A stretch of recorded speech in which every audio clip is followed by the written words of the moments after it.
A Fazenda Boa Vista é um dos maiores sucessos em empreendimentos imobiliários do Brasil. Seus proprietários ganharam não só em qualidade de vida, mas também em valorização.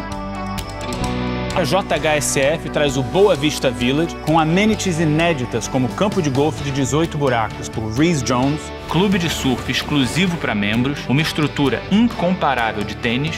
Venha ver tudo que o Village tem para valorizar a sua qualidade de vida. É Boa Vista, é igual e é diferente.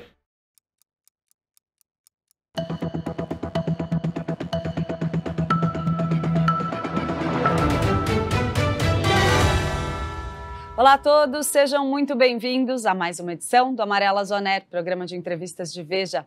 Eu sou Clarice Oliveira e hoje eu tenho o prazer de receber aqui Rogério Marinho, ex-ministro do Desenvolvimento Regional no governo do presidente Jair Bolsonaro e pré-candidato ao Senado no Rio Grande do Norte pelo PL.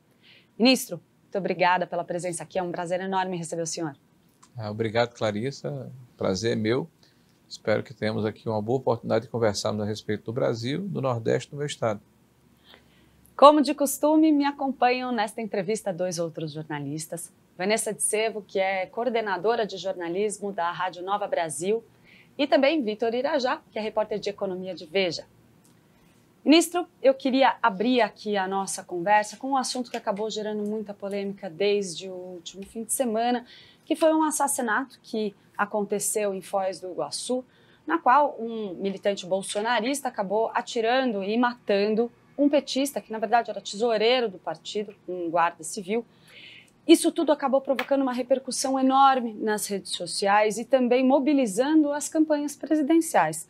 A gente viu o presidente Jair Bolsonaro se manifestar a esse respeito, rejeitou o apoio de quem comete violência, mas também transferiu aí toda essa discussão para um ataque à esquerda e ao PT, onde ele diz que é esse campo político que está acostumado a cometer esse tipo de ato. E o PT, por sua vez, está avaliando respostas jurídicas e também políticas a esse caso.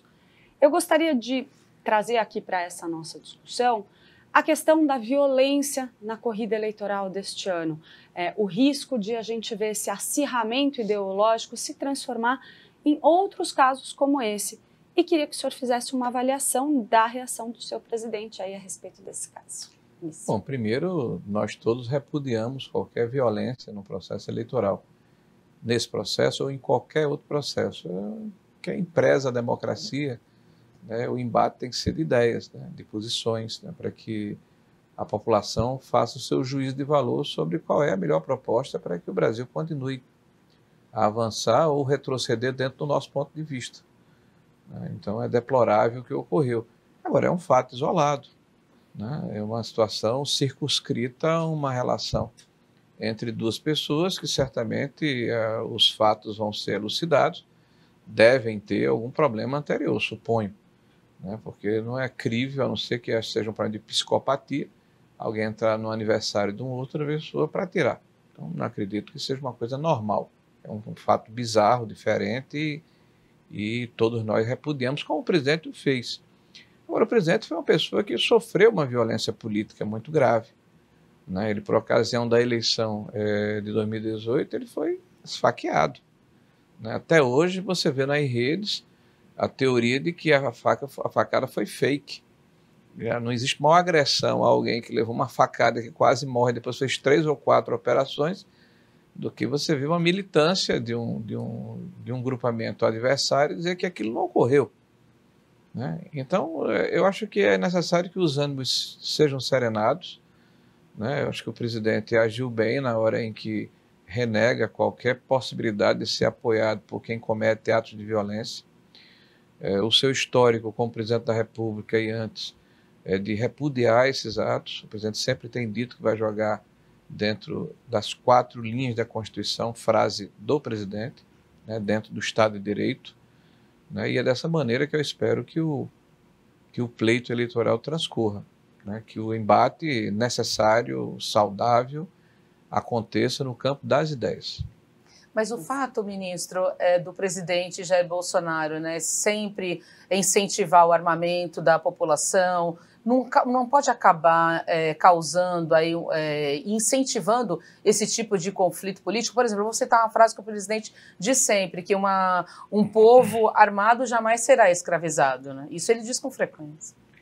Vanessa, veja, se nós levarmos em consideração o fato de que o presidente tem defendido com muita convicção, né, a liberdade de expressão, ao contrário do seu opositor que anuncia na imprensa de forma pública que quer controlar a mídia, né? Então o presidente diz, olha, a mídia tem que ser livre, inclusive, para me criticar, né? A liberdade religiosa, né? O direito de você ter a sua opção cultural, política, religiosa, enfim, tem a ver também com a liberdade da defesa que o cidadão pode ter. Aliás, a Constituição dos Estados Unidos preconiza, né, o direito do cidadão se armar para defender o seu domicílio.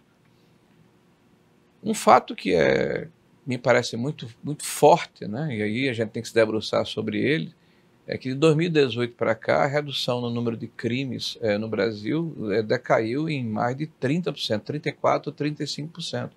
Eram 63 ou 64 mil homicídios por ano, e hoje nós estamos com 43 ou 44 mil homicídios por ano. E foi o período justamente em que aumentou o número de pessoas que passaram a ter porte de arma, e os clubes de armas proliferaram pelo país. Nós sabemos que para você ter um porte de arma hoje no Brasil, você tem que fazer um exame psicoteste, para saber se você tem capacidade de portar essa arma, você tem que ter antecedentes, você tem que ter emprego, residência fixa. E quem estava armado no Brasil, e nós sabemos disso, não é segredo para ninguém, eram os bandidos, os criminosos. Aliás, os criminosos se armam pelo contrabando, né? Então, o contrabando é muito forte no Brasil e existem territórios dentro do Brasil que o Estado não consegue entrar. E agora, inclusive, com a permissão ou com a condição dada pelo Supremo Tribunal Federal. Então, você não pode, por exemplo, fazer durante um período de tempo, incursões em áreas periféricas do Rio de Janeiro. Não podia sequer passar um helicóptero sobrevoando essas áreas. E aí há um aumento da criminalidade e as pessoas começam a se perguntar se o Estado também está protegendo o cidadão de bem. Ministro, o senhor fala exatamente da importância, né, de um debate de ideias durante essas eleições. Há pouco tempo, o ex-presidente Lula ele fez um ataque pessoal ao senhor, né, exatamente em Natal, e o senhor respondeu. Mas eu queria entender o seguinte, no âmbito de uma eleição, no estado que o PT tem tanta penetração como é o Rio Grande do Norte, o senhor não acha que é importante se aproximar, de certa forma, do petismo e também do ex-presidente Lula? Olha, o estereótipo do político brasileiro me parece que é dentro da pergunta que você me faz, né? As pessoas são candidatos que são produtos de um marketing, né? E normalmente é um produto falso, né? E quando vão exercer o mandato, ou no legislativo ou no executivo, são completamente diferentes. E a população não tem um PROCON a quem recorrer, ele vai ter que aguentar aquela mercadoria por 4 anos ou por 8 anos. Eu já aprendi diferente, eu acho que o homem público tem que ser absolutamente transparente, ele tem que se mostrar, né? Afinal, há uma responsabilidade muito grande em representar a população, né? E tomar, em nome dessa população, decisões que vão afetar diretamente a vida dessas pessoas, o seu futuro, o seu presente, né? A vida dos filhos, da sua cidade. Então, nós temos uma posição muito clara de confronto, de antagonismo, antagonismo com as ideias que o Partido dos Trabalhadores defende, né? Nós estamos assistindo agora a um festival de horrores. O que o presidente Lula tem comentado, e depois alguém vai lá e retifica que não foi bem isso que ele disse, é uma volta a um passado que eu particularmente deploro, e boa parte da população brasileira. Então ele defende, por exemplo, que haja um retrocesso nas reformas estruturais que foram feitas no Brasil. Ele defende que as privatizações que foram efetuadas sejam revistas. Ele defende a volta do corporativismo e da apropriação do Estado por um partido político. Ele defende que o Estado volte a financiar os países da América Latina e da África que são afinados ideologicamente com ele, né, e eventualmente com o partido que ele defende. Então, infelizmente, não é isso que eu defendo. Eu não vou me candidatar ao Senado da República afirmando uma coisa ou fazendo de conta que eu estou vendo uma coisa e, quando exercer o mandato, me comportar de maneira diferente. Eu espero que a população do Rio Grande do Norte possa fazer a escolha, né, levando em consideração o histórico das candidaturas, de quem nós somos, o que fizemos e o que pudemos realizar pelo Estado. Um Estado pobre, um Estado que hoje precisa de um choque de desenvolvimento, precisa fazer uma mudança na sua política de atração de empreendedores, né? O Estado tem ficado para trás em relação a estados vizinhos, né? E principalmente no Senado da República, me permita aqui para alongar um pouco a minha resposta, mas eu acho que é pertinente, é o único lugar em que o Rio Grande do Norte tem o mesmo tamanho de São Paulo, do Paraná, de Minas Gerais. O que vai nos diferenciar é a qualidade da representação. Então, no Senado da República, os temas não serão só do Rio Grande do Norte, serão temas de interesse do país. Então, lá vamos decidir, por exemplo, de que forma a economia do Brasil vai se comportar. Vamos decidir de que forma os costumes vão ser estabelecidos. Eu, particularmente, acho que não é o palco, o fórum adequado para se decidir a questão do aborto, não é o Supremo Tribunal Federal. É o Senado da República, é a Câmara Federal, onde os representantes são eleitos pelo povo brasileiro. Tá? Então, eu posso até ter uma ideia diferente do que a maioria decidiu, mas, democraticamente, nós temos que aceitar a posição da maioria. Isso é democracia. Ministro, eu queria fazer um vínculo com um ponto que o Vitor falou e voltar um pouquinho no assunto que a gente estava tratando anteriormente. Ele mencionou aí aquela questão do quase um bate-boca ali via jingle que o senhor teve com o ex-presidente Lula, né? Ele chamou o senhor de baixinho, o senhor chamou ele de bêbado, basicamente, né?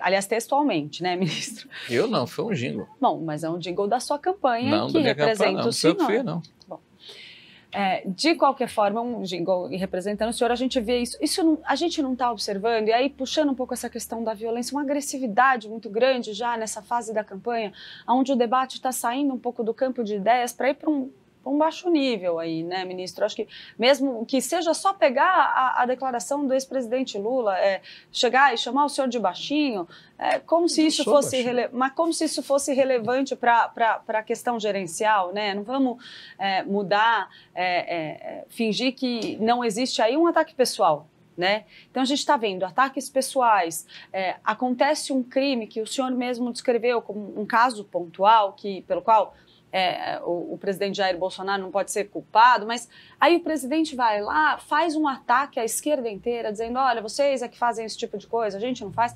E não a gente está vendo esse acirramento de ânimos num estágio da campanha em que a coisa ainda nem começou. Imagina o que vai acontecer lá na frente.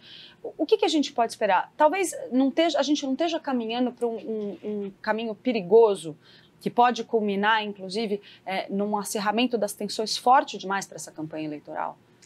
Bom, primeiro é importante pontuar que eu não chamei o presidente Lula, o ex-presidente, de bêbado. Isso foi um jingle espontâneo feito por um popular. Tá? A minha resposta ao presidente foi outra. Eu disse que a questão de estatura era irrelevante. Eu tenho uma baixa estatura.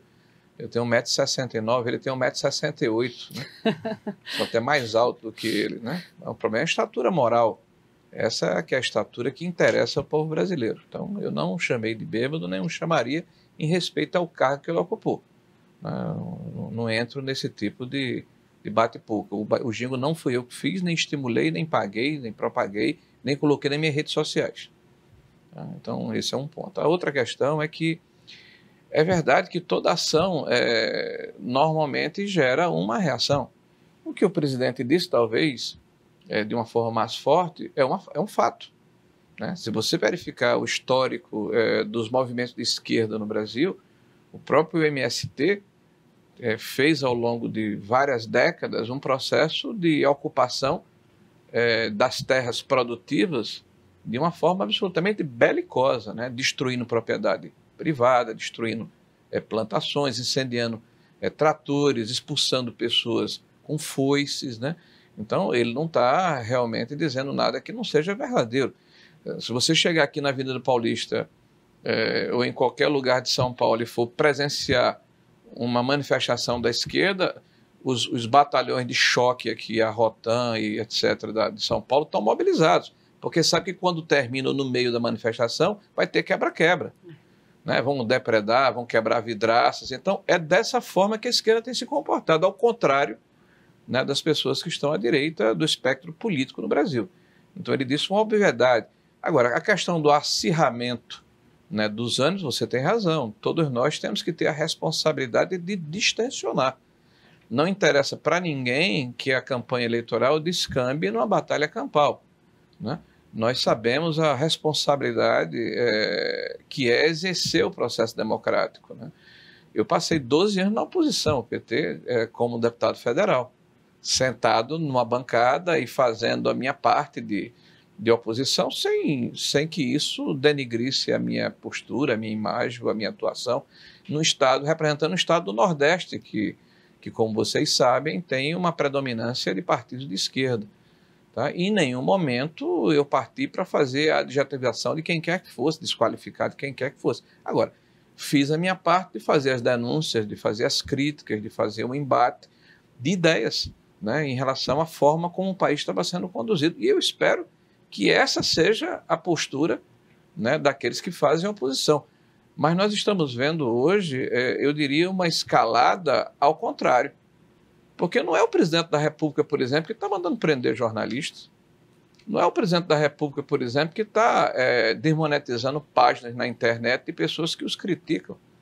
Não é o presidente da República que está fazendo ou agindo de forma discricionária para impedir que a oposição ou quem pensa diferente dele possa se manifestar. Me parece que há uma inversão até de papéis seculares, da forma como se encara, né, o poder central. O presidente da República ele tem uma postura que desagrada o politicamente correto. Ele não tem filtro, ele fala o que pensa.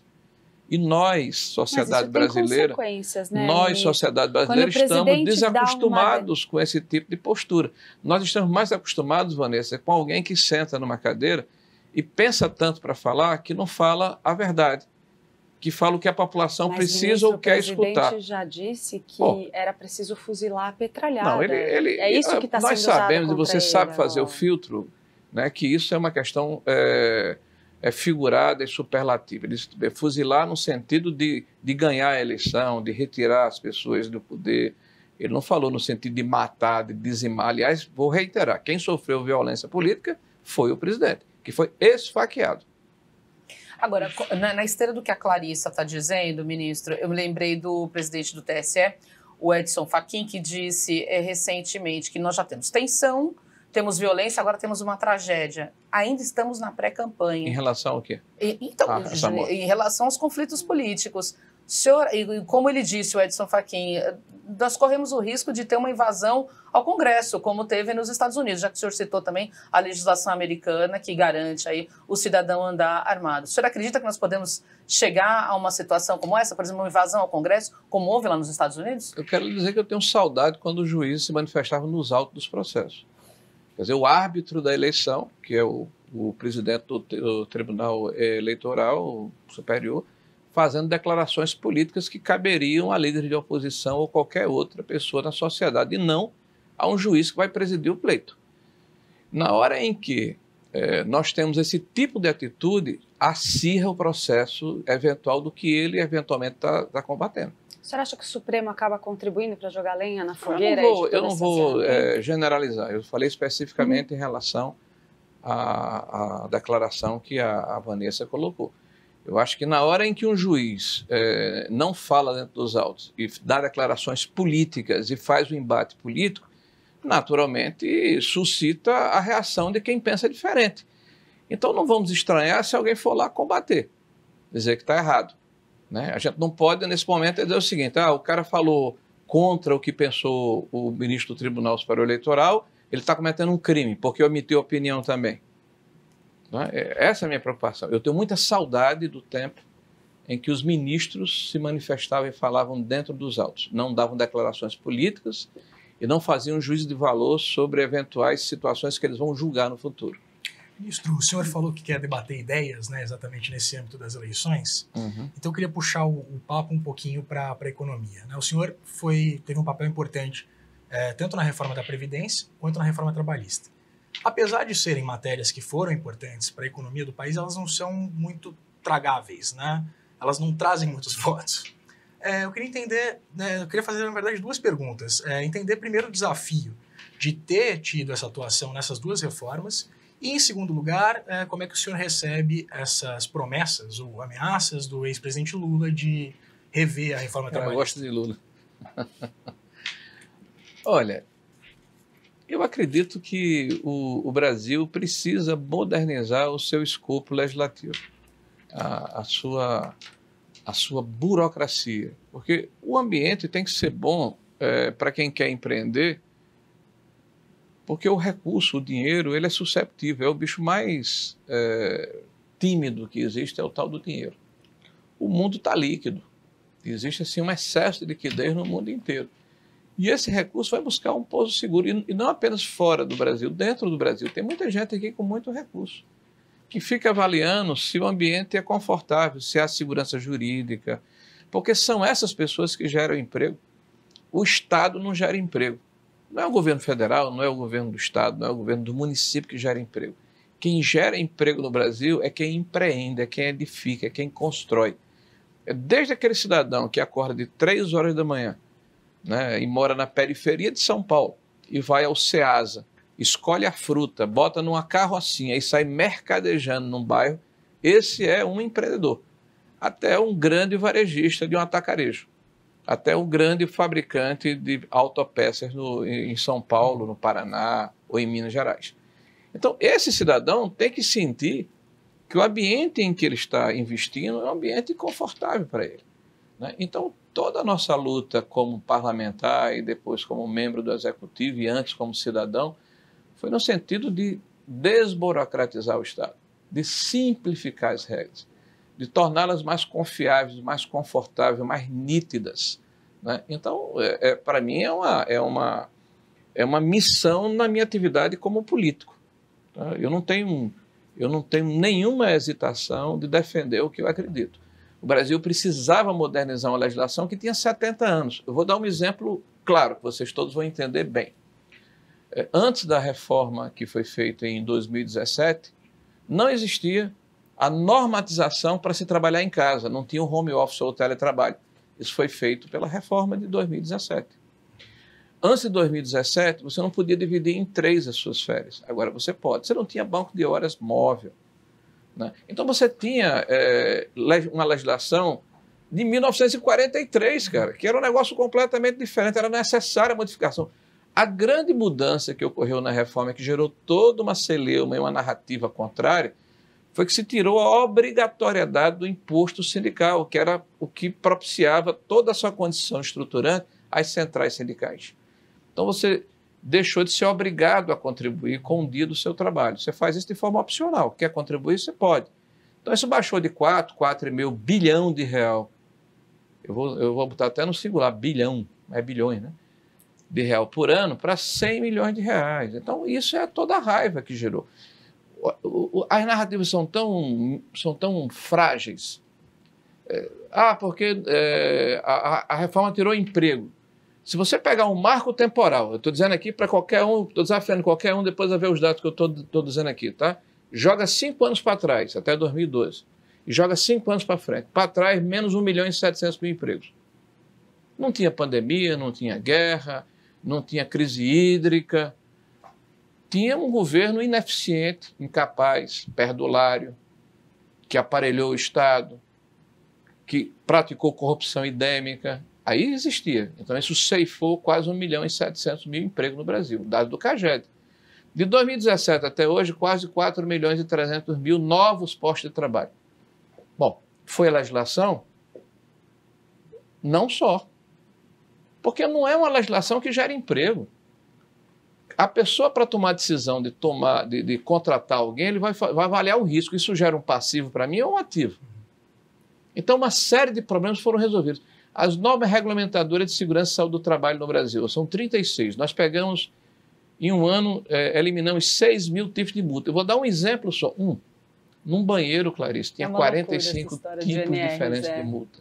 Realmente. Então, desde a altura da papeleira, a tepidez da água, a espessura do comungol, chegava o fiscal do trabalho, eu vou multar, sabia onde multar. Nós baixamos para 4 multas. Então, você simplificar, modernizar o Estado, fazer com que o trabalhador, quem empreende, quem leva o país nas costas, seja tratado como parceiro, não é crime. Da mesma forma, a questão da Previdência. Nós praticamos justiça social. Existia uma série de problemas que precisavam ser enfrentados, desde a questão de fraude. 270 bilhões de reais em fraude em 10 anos foram evitadas, com medidas simples. Tá? Imagine, por exemplo, que a questão da territorialização de ações previdenciárias. Nós apenas dissemos o seguinte, que num raio de 70 quilômetros você tem que ir para a área federal, não pode ir para o estadual em 70 quilômetros. 93% do território foi abrangido desse processo. Só com isso, nós conseguimos evitar quase 80 bilhões de reais em 10 anos. Olha, esse Brasil é muito grande e tem problema demais. Agora, você tem que ter a coragem de resolver. Agora, você mexe numa situação como essa, aparece lá o Jabuti, que estava lá há algum tempo e fica chateado porque você mexeu nesse processo. Mas nós fizemos, por exemplo, também toda a negociação do marco regulatório do saneamento. E eu tenho muito orgulho de ter participado desse processo. Não só de ter participado do processo de aprovação junto ao Congresso Nacional, da negociação com o Senado da República, mas da implantação no primeiro ano.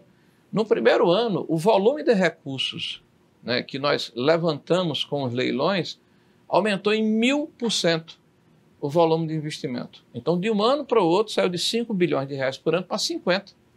1000% de aumento.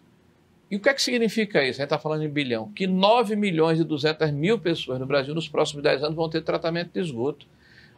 Essas são coisas assim que diz, pô, valeu a pena a gente fazer o que nós fizemos, de participar de uma administração que tem dado resultados para o Brasil.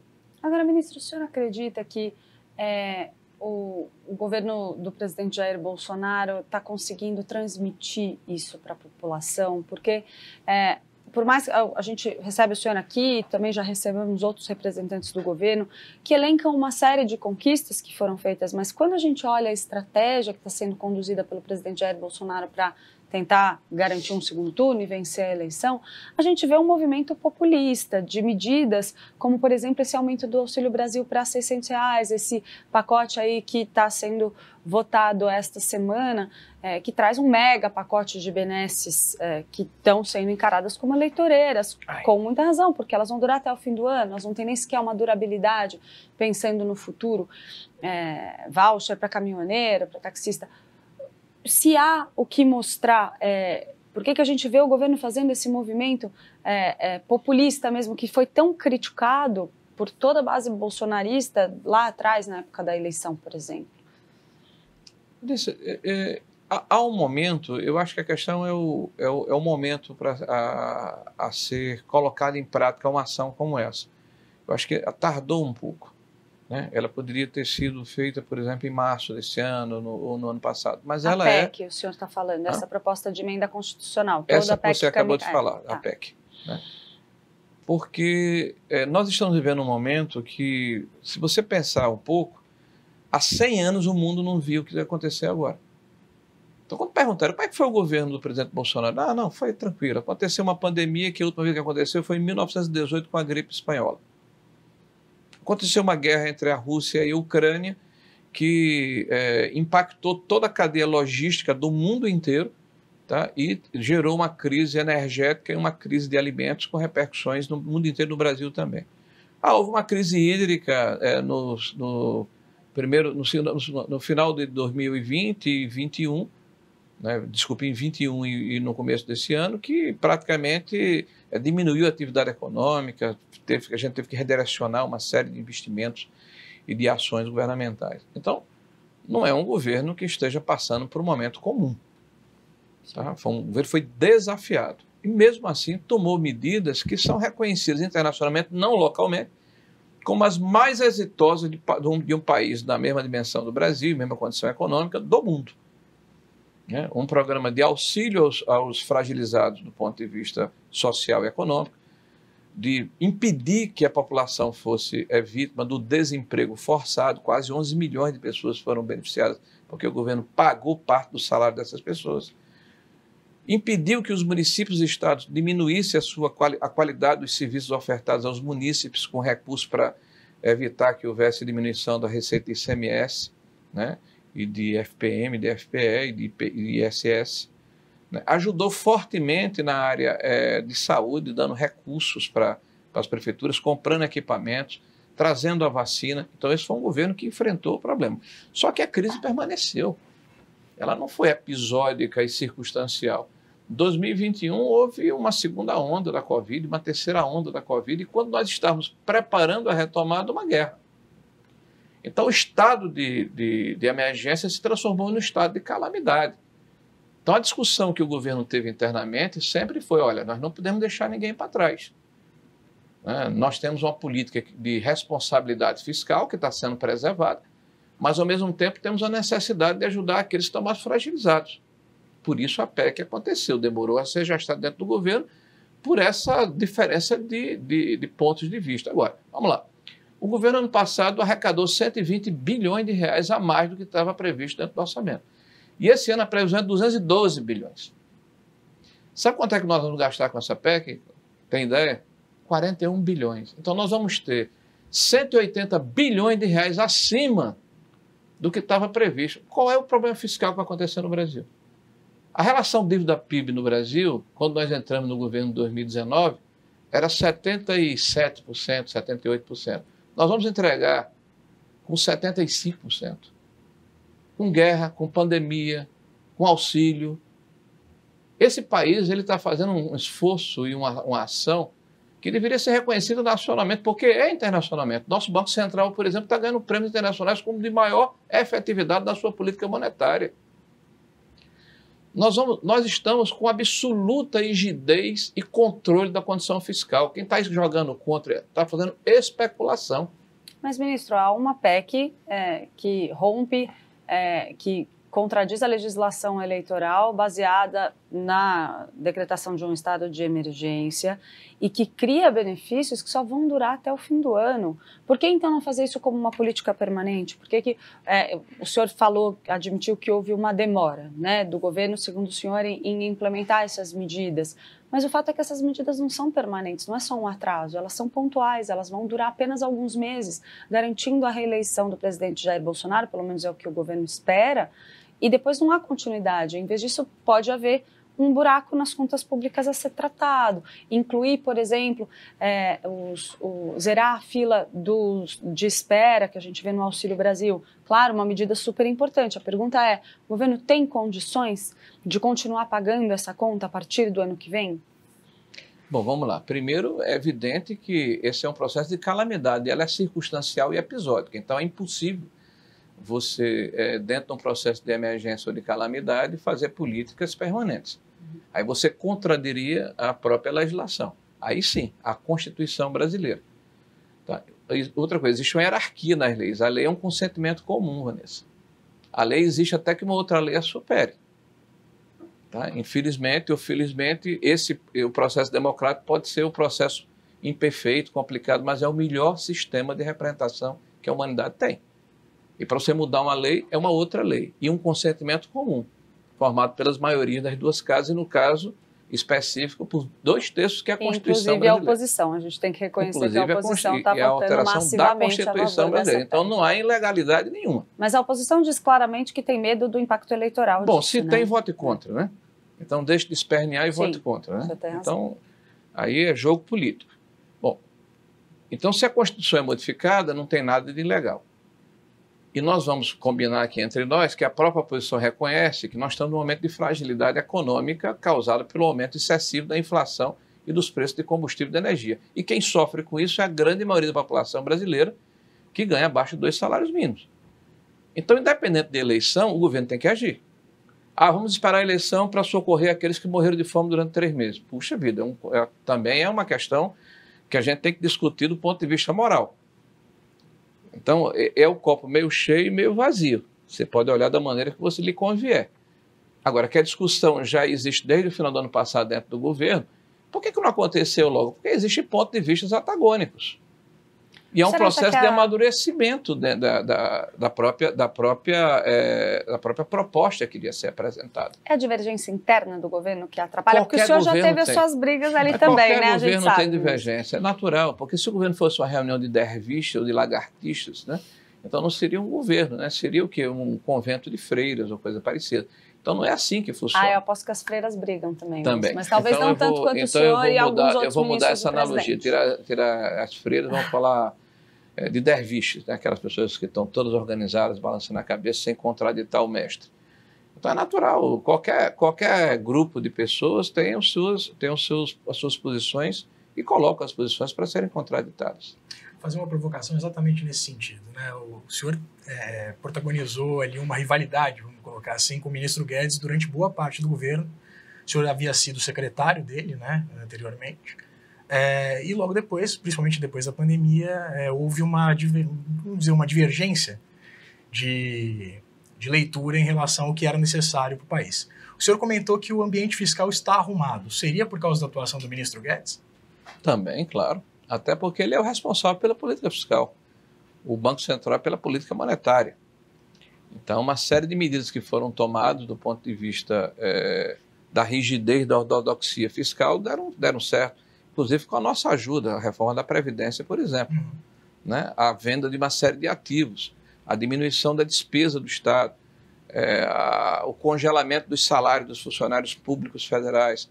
Então, tem uma série de fatores envolvidos aí que foram decisões que foram tomadas no âmbito do Ministério da Economia e que resultaram, sem dúvida nenhuma, numa situação fiscal invejável.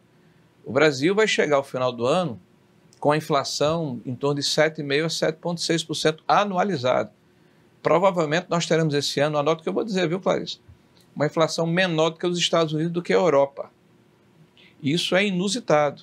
O Brasil hoje tem uma situação em relação aos países da mesma condição econômica completamente diferente. Esses países gastaram de 2% a 3%, até 4% do seu PIB para enfrentar o problema. O Brasil vai gastar 0,7%, 0,6% do PIB.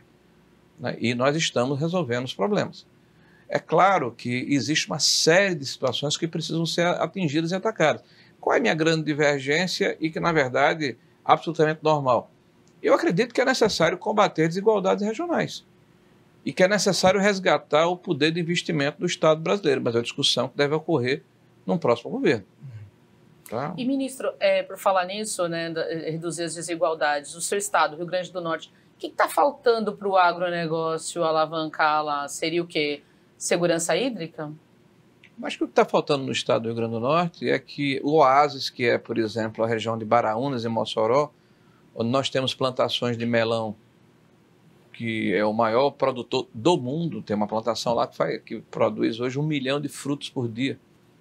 Né? Então, um negócio fantástico, né? São 35 mil hectares, que não seja só uma ilha, que possa se espraiar por um território que tem uma vocação natural para a produção, por exemplo, de fruticultura. Nós temos uma região lá chamada Chapada do Apodi, que tem um dos solos mais férteis do mundo.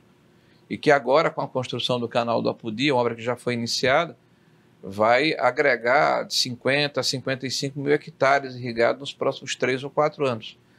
Mas nós temos outras regiões, como a região do Mato Grande, como a região do Potengi, a região do Trairi, regiões que têm, a do Seridó, que têm assim, a vocação natural, né, para serem polos de irrigação. E aí, me permita, áreas antropizadas, áreas semidesérticas, áreas onde não há necessidade de se derrubar uma planta, uma árvore, né, mas que podem ser agregadas de forma produtiva, o nosso esforço de sermos, em curto espaço de tempo, um país que será o maior produtor do mundo de alimentos e que haverá uma necessidade de agregação de valor a esses produtos. O país está passando por um processo que o mundo inteiro está passando, de reverticalização das suas cadeias industriais. Então a gente tem que verificar aonde nós somos melhores do que outros países. E a agricultura, sem dúvida nenhuma, é uma área em que nós somos e damos exemplos para o mundo inteiro. Ministro, eu queria aproveitar a deixa aqui da Vanessa e perguntar para o senhor sobre a eleição no Rio Grande do Norte, também puxando um pouco para a questão do Brasil inteiro. O senhor estava comentando há pouco, então, essas conquistas aí que o senhor enxerga no governo do presidente Jair Bolsonaro, mas por que a gente vê ainda, né, o presidente tão atrás nas pesquisas de intenção de voto, embora ele já esteja se recuperando. E queria falar um pouquinho também especificamente do seu estado, por ser um estado numa região onde historicamente a gente tem uma força política grande do PT. Como fazer frente a essa herança, né, que a gente tem de uma força política da esquerda ali nessa região? Como que o senhor pode furar aí esse bloqueio e conseguir, então, se firmar como uma alternativa para levar essa disputa do Senado? E como o presidente Jair Bolsonaro também, no seu estado e na região, tem como tentar driblar aí essa hegemonia que a gente vê do PT, que é histórica, a gente sabe que ela é histórica, que ela vem não necessariamente do que o presidente diz agora ou não, é uma herança já de algum tempo. Eu queria que o senhor falasse um pouquinho sobre como tentar reverter essa percepção do eleitor. Olha, quem é nordestino tem assim uma relação muito emocional com a falta da água, né? Nós somos uma região onde nasceu o Brasil. Eu diria que nós somos o sal da terra, né? Porque do Nordeste as pessoas foram para São Paulo, Rio de Janeiro, para edificar essa cidade, né? Para o Centro-Oeste, para desbravar aquela região, para a região amazônica, né? A nossa cultura, a nossa música, a nossa literatura, a nossa gastronomia. Então, o Nordeste é a gênese, a síntese do Brasil. Mas nos últimos 100 anos, o Nordeste declinou do ponto de vista econômico e de importância política, né? Eu acho que talvez o marco temporal seja o advento da República, né? E nesse período, vários instrumentos foram criados pelo Estado brasileiro. Denox, Codevasf, Sudene, Banco do Nordeste. Mas a desigualdade regional, ela perseverou. Inclusive, ficou mais forte ao longo do tempo. Nós temos 28% da população e 14% do PIB. É uma fratura exposta. Tá? Como é que você reverte isso? Com políticas públicas que levem em consideração ações estruturantes. Então, política de crédito diferenciada, política tributária diferenciada, estabelecimento de investimento na área de logística, segurança hídrica. Quando nós falamos da transposição de São Francisco, talvez tenha sido o motivo do deslize ou do desequilíbrio do ex-presidente Lula, né, lá no meu estado, é que essa obra ela foi pensada, ela foi tratada, ela foi cobrada desde o Império, né, quando Dom Pedro II governava o nosso país.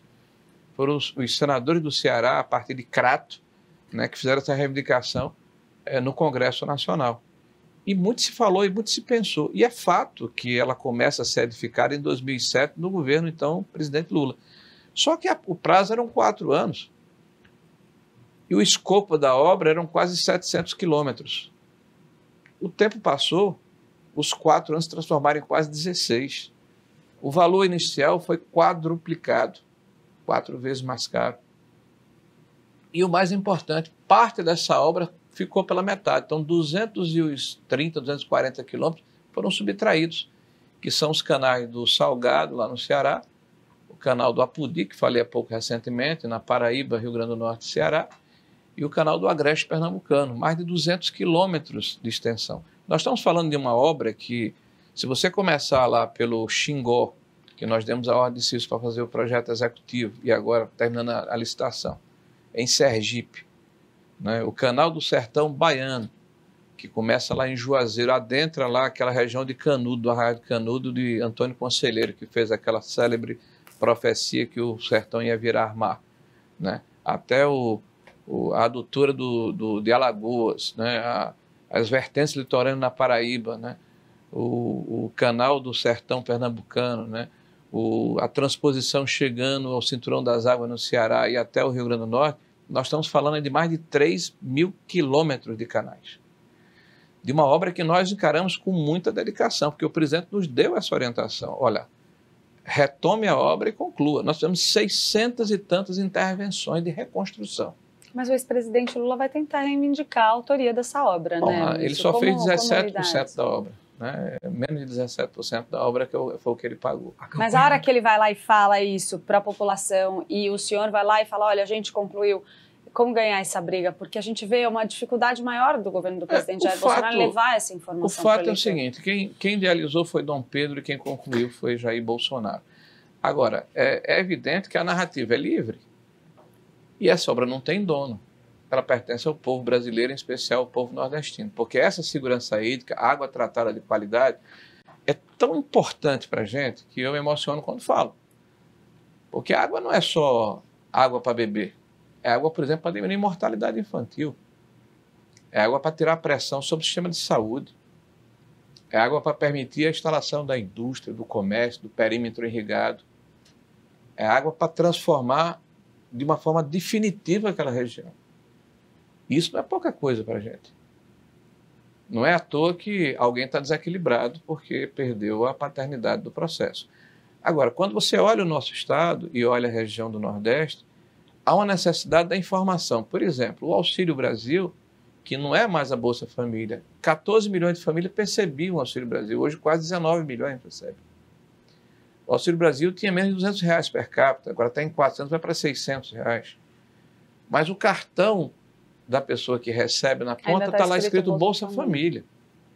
Aí vem a questão da comunicação. Me parece que está sendo mudada agora. Ministro, eu vou ter que interromper um pouquinho a nossa conversa aqui só para avisar que a gente já está se aproximando do nosso tempo, então eu vou abrir ainda, dá tempo ainda da gente conversar um pouquinho, mas para uma última rodada de perguntas aqui, eu vou começar pela Vanessa de Sebo, por favor. Tá bom. Queria saber, ministro, se o senhor defende o sistema eleitoral brasileiro, se o senhor defende as urnas eletrônicas. Eu defendo a transparência na eleição. Nosso sistema eleitoral hoje tem urnas eletrônicas, e parece que somos um dos 2 ou 3 países do mundo que tem esse sistema, e não vejo com nenhum espanto que se defenda a transparência. Eu vejo com espanto a resistência à transparência. De que tipo de transparência o senhor está falando? A possibilidade, por exemplo, de se auditar as urnas, e não necessariamente como se diz, que de forma inclusive enganosa, de que você voltaria ao voto impresso. Nunca ninguém defendeu o voto impresso. Eu acho que é um avanço você ter o tipo de votação que nós temos. Agora, não há nenhum problema de você ter a possibilidade de auditar. E do jeito que ele se encontra, há uma dificuldade muito, muito grande de auditar as urnas. Agora, eu acredito que, e espero, e torço, que não haja nenhum problema no processo eleitoral. Mas o senhor acha que é um risco que isso Risco ocorra? é claro que existe. E a consequência disso, eu estou só, desculpa, pegando carona para insistir um pouco na pergunta da Vanessa, mas gostaria que o senhor falasse um pouquinho sobre o risco que a gente pode enfrentar de esse resultado ser contestado, porque a gente teve uma reunião, que foi inclusive tema de uma capa, da capa de Veja, da última capa de Veja, que levanta, na qual o presidente Jair Bolsonaro passou 2 de 3 horas discutindo com seus ministros e com representantes do governo como reagir em relação a um possível resultado ali que desagradasse, não, eu desconheço, insistir nas Forças Armadas, as sugestões das Forças Armadas serem contempladas pelo Supremo. Era o momento, a gente está correndo o risco de esse resultado ser contestado lá na frente, na avaliação do senhor? Olha, me desculpe, eu acho que nós estamos aqui antecipando problemas e desconhecendo a realidade. Mas o governo está antecipando quando faz uma reunião. A Constituição brasileira permite que qualquer cidadão busque a justiça até por coisas que não existem. É um direito constitucional. Aí está se dizendo antecipadamente que não se pode contestar o resultado. É isso que está errado. Você pode ou não pode? Será que vai querer se contestar? Você pode contestar ou não contestar. Não sei o que é que vai acontecer. Agora está dizendo que se contestar está errado. Não, a Constituição assegura, a não ser que mude a Constituição. No Brasil, a Constituição assegura o direito de você estar resignado por algum problema. As Forças Armadas só estão no processo porque foram convidadas pelo Tribunal Eleitoral. Elas não chegaram lá de gaiata, nem de metida, não. Foram convidadas. E quem os convidou agora não quer recepcionar as sugestões. Então, é um direito dele, como foi um direito dele convidar. Agora, não se pode dizer que as Forças Armadas foram para lá de intrusas. Não foram convidadas. O problema aqui é que está se gerando um problema que não existe, até pela reação. Não tem sentido isso. Não se querer transparência. Olha, o voto do jeito que foi defendido foi votado pelo Parlamento brasileiro, foi declarado inconstitucional. É uma coisa assim meio complicada. Vários partidos que defendiam a auditagem do voto, inclusive a possibilidade de auditar voto, mudaram. Me parece que é uma questão muito mais política do que de convicção de quem quer que seja. Então deveria ser pacificado esse assunto já, ministro? Pois é, eu concordo. Então, não tem que... Qual é o problema de alguém dizer o seguinte? Olha, gente, eu Eu, eventualmente, se eu me sentir tungado, burlado, eu vou usar meu direito constitucional de recorrer. Então, mas a partir do momento que isso já está mas se eu não me sentir dessa forma, não usarei. Mas o presidente é uma insiste nesse prerrogativa. assunto. Essa é a grande questão. Olha, tem muito a ver reação a ações, a forma como se comporta de um lado do outro. Eu falei aqui anteriormente que existe muito ativismo. Então, talvez, se as pessoas falassem só nos autos, ficasse mais tranquilo o processo.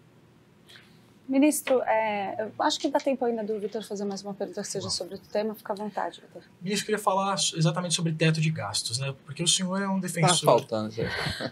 O senhor é um defensor exatamente desse incentivo, do investimento do governo em indústria, em infraestrutura. E eu queria entender, de fato, se o senhor acha que o teto de gastos ele precisa passar por uma revisão. Eu acho que essa discussão vai ser travada no próximo governo, qualquer que seja ele. Ou no nosso ou outro governo. Nós temos o arcabouço fiscal, que é importante, que cumpriu o seu papel, vem cumprindo o seu papel. Eu acabei de falar aqui sobre os dados da nossa rigidez fiscal, mas é evidente também que o governo federal perdeu a sua capacidade discricionária de fazer intervenções importantes e necessárias, né, para manter o país na condição em que ele precisa estar. Um país em que nós temos as condições logísticas necessárias para potencializar o nosso crescimento. Então, apenas a iniciativa privada, por mais importante que ela seja, ela não resolve o problema. Agora, a forma como isso vai se dar é uma discussão que necessariamente tem que se dar depois do processo eleitoral e mantendo a responsabilidade fiscal. Todos os contratos que foram feitos, né, todos os compromissos que o governo federal tem para com seus credores precisam necessariamente ser honrados. A fidúcia nesse processo é uma condição essencial para a manutenção do equilíbrio, da tranquilidade do país e de quem investe no país. Ministro, por fim, eu queria puxar um pouquinho o histórico do senhor dentro do governo do presidente Jair Bolsonaro, relembrando que teve um determinado momento em que a gente teve uma ciumeira bem razoável lá do senhor e que o seu nome passou a ser cogitado, inclusive, como de um substituto do ministro da Economia, Paulo Guedes. O senhor está disputando o Senado, vencendo ou não a eleição, poderia eventualmente estar disponível para contribuir com um eventual segundo governo do presidente Jair Bolsonaro. Gostaria de uma avaliação do senhor. O senhor acredita que há necessidade do governo Bolsonaro fazer uma mudança um pouco mais drástica na política econômica, dar um passo diferente a partir do próximo governo, uma vez equacionada um pouco a questão fiscal, como o senhor comentou agora há pouco, tendo solucionado aí, passado um pouco esse período da pandemia, o ano que vem vai ser necessária uma recuperação. Qual pode ser o caminho? O senhor acredita, defende que política que o governo tem que seguir? Qual que deve ser a prioridade número 1 ali do governo, na área econômica, iniciando-se um novo governo? Se o senhor toparia aí a função, quem sabe, né, se o ministro Paulo Guedes quiser sair? Bom, primeiro, eu nunca pleiteei, nem desejei, nem pretendo ser ministro da Economia. Não, falei que disseram que citaram o nome do senhor. Eu não tenho culpa não, tá? Eu estou só reproduzindo, mas é bom deixar ministro. claro, é bom deixar claro. Eu fui ministro do Desenvolvimento do governo, para mim um cargo extremamente honroso. Aliás, se eu tivesse que escolher um cargo dentro do ministério, seria esse. Porque nada me deu mais satisfação como cidadão, como brasileiro, de fazer o que eu fiz, o que eu tive a oportunidade de fazer. E quem me deu essa oportunidade foi a confiança do presidente Bolsonaro, né, de poder levar água para o meu Nordeste, por exemplo. Para mim foi assim, um presente, uma dádiva, um coroamento de uma carreira administrativa e política. Eu sou muito grato à oportunidade que o presidente me deu. Dentro do governo, nós fazemos um time. Eu posso ter divergências com o ministro Paulo Guedes, podia ter tido, né, porque eu não estou mais no governo. E são perfeitamente naturais, porque ele é a pessoa que está sentada no cofre, eu sou a pessoa que quero gastar, né? Então, ele tem que segurar o recurso e eu tenho que dizer, olha, eu quero gastar um pouco mais. Então, isso é um processo tranquilo, natural, saudável em qualquer governo. Em relação à próxima administração, nós temos aí uma janela de oportunidades. Quando chove, alguém chora, né, e outro vem do guarda-chuva, né? Então, nós estamos aí com uma pandemia e com uma guerra. Duas situações. Primeiro, houve uma desestruturação das cadeias logísticas e um novo reposicionamento. Então, todo mundo, o mundo inteiro não quer mais depender de uma máscara fabricada na China, né, de um chip feito lá em Singapura, né, de um respirador feito num outro país. Então, vai haver uma necessidade de que determinados equipamentos estratégicos sejam fabricados no país. Então, nós precisamos levar isso em consideração nas nossas políticas públicas de crédito, de incentivo e de investimentos públicos na próxima administração. A segunda questão é que o mundo está ficando cada vez mais bipolar. Tá? Os blocos estão delineados. De um lado, a Rússia, a China e esse grupo de países africanos e alguns da Ásia, e do outro lado, os Estados Unidos e a Europa. O Brasil precisa aproveitar essa oportunidade. Eu defendo que a gente não tem que se alinhar.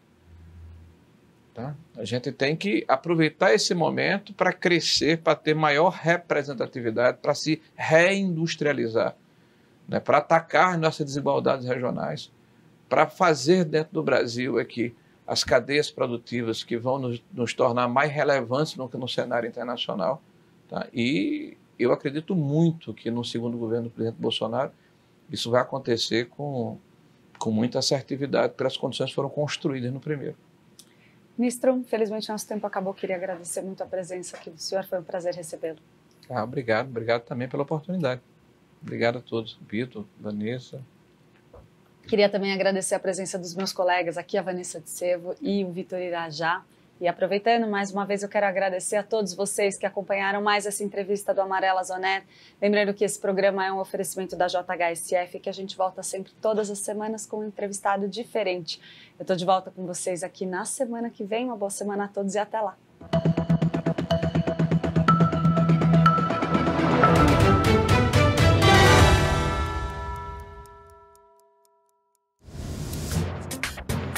No Brasil, notícia tem nome. Veja. Veja investiga. Confere. Apresenta o fato e as consequências. Veja. Quem lê, sabe.